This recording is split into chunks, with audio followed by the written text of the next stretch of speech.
Holy shit. I owe an apology to Studio Bones because I genuinely didn't think they had it in them to put actual resources into this final season. Season 5 has genuinely traumatized me to always expect the worst from the MHA anime, and I don't think there's been any other time where I've been so happy to have been wrong about something. The staff working on this episode of MHA have delivered us one of the best animated episodes of the entire series. And this is not even debatable, by the way. The only episode that even comes close to this level of animation is Season 4 episode 25 with Endeavor going plus ultra.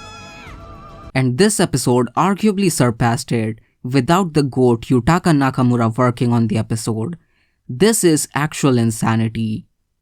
Final season MHA is currently on a generational run and it's looking to be the perfect send-off for the anime. I know I've only been glazing the visuals so far, but the story and build-up behind every single moment is what truly takes this episode to the next level. The previous episode ended on one of the most tense moments in the entire series, with All For One trying to kill All Might on international television. All hope is lost as Deku is preoccupied with Shigaraki, and not a single hero can get there in time to save All Might. The world is about to lose its symbol of peace, but then Bakugo rises from the ashes to save the man who was his inspiration for trying to be a hero in the first place. And this whole moment truly hits different when you think back to Bakugo's fight with Deku in Season 3, where he let out his honest thoughts and the guilt of feeling like he's the one who ended All Might. People watch all over the world with bated breath, praying for someone, anyone to save All Might. And then, we have one of the best moments in the entire series where Deku and Bakugo, without saying a word to each other, instantly lock in and perform the craziest tag team move in history to save All Might. This entire sequence was genuinely breathtaking and directed masterfully. I believe Kohei Hirota was the one who did the key animation for this entire sequence, and he's slowly riding up the ranks as one of my favorite animators. If you guys don't know, he also animated the iconic Deku Punch in Season 7 and also worked on some insane sequences in Movie 4.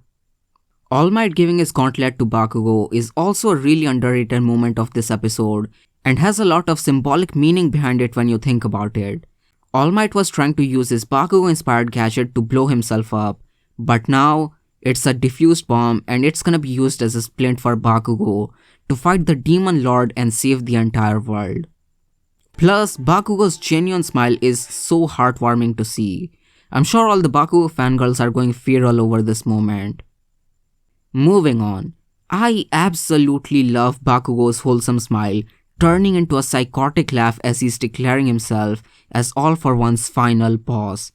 It is such a perfect misdirect, making people think that the episode is titled after All For One, but it's actually about Bakugo instead. Moving on, we have the adaptation of the Go Beyond Plus Ultra panel. And seeing this panel animated solidified that this is one of the only MHA episodes that doesn't feel like an inferior version of the manga. I personally consider Horikoshi to be the best weekly Shonen Jump artist, and the anime adaptation barely held a candle against his breathtaking art of the manga, sometimes completely ruining the impact of certain scenes because it looked completely flat and didn't have the animation to make up for the lack of details. But this episode is finally something that feels like it can stand toe-to-toe with the manga. The animation is obviously insane, but they also take their time to faithfully adapt the iconic panels of the manga with lots of details and just pure soul that the anime usually lacked in previous seasons. Now, let's talk about the other animation highlight of this episode that left me utterly speechless. Bakugo unlocking his true potential by timing second explosions with pain. I'm not good with naming animators based on their sequences, but I could very easily tell this panel was being animated by Vincent freaking Chansard himself. Arguably one of the best 2D animators of all time, turning this intricate panel of the manga into a sequence that's visual eye candy. I also love the direction in this scene where everything slows down while Bakugo completely vanishes from the screen. This was so insanely hype I had to get up from my seat and start clapping mid-episode. Bakugo blasting himself towards All For One was also an equally insane sequence, especially with him once again laughing like a maniac all throughout his pain. Bakugo is fucking crazy, and it's always a treat to see him fighting actual villains instead of crashing out on his classmates over nothing. I believe this entire sequence was animated by Jason Yao. I saw a meme saying All For One was so pissed at Bakugo that his hairline started receding, and that just made me burst out laughing.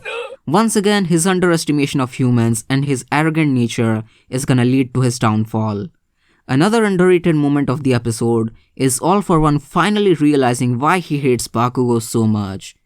It's the fact that Bakugo looks like the second One For All user who reached out to his brother and started the chain of events leading to his downfall. The shot of the reached out hand turning into Bakugo and Deku is easily one of my favorite shots of the episode, and this reveal is so perfect in giving All For One a reason to take Bakugo seriously and make their fight so much more impactful. The motif of heroes reaching out to people has always been prevalent in the entire series, and it's so fitting that the thing most hated by the Demon Lord is someone reaching out to his brother and saving him. Another detail I love is the fact that Bakugo is not directly related or the reincarnation of the second user or some bullshit.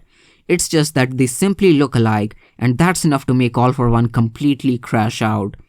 And the episode ends with Bakugo proudly claiming his Kachan nickname given to him by Deku.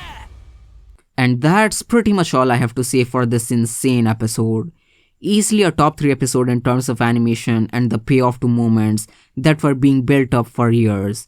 The staff cooked up a 5-star meal for Bakugo, and I'm hoping Deku's fight is gonna be on the same level as this, or hopefully even better. Leave a like if you guys enjoyed the video, consider subscribing for more anime content, and peace.